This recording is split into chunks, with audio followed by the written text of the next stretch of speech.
Hello everyone, this is Pat from PSA Custom Creations. And I'm sitting here trying to make these little boxes with these small pieces of metal.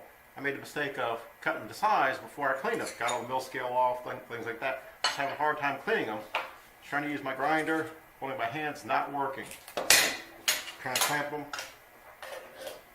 not working. So,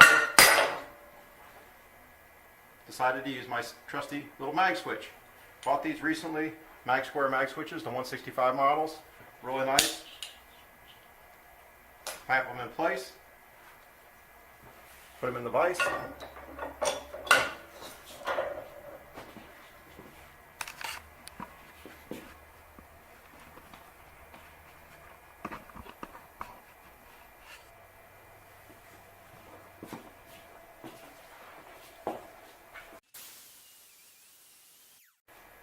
Little mag square works great for one piece. You can turn it on, turn it off. Holds it nicely and securely in the vise so I can sit there and clean it, get it all nice and shiny, get rid of all the mill scale.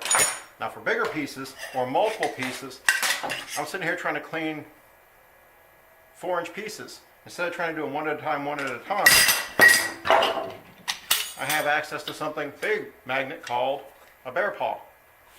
Put this in the vise.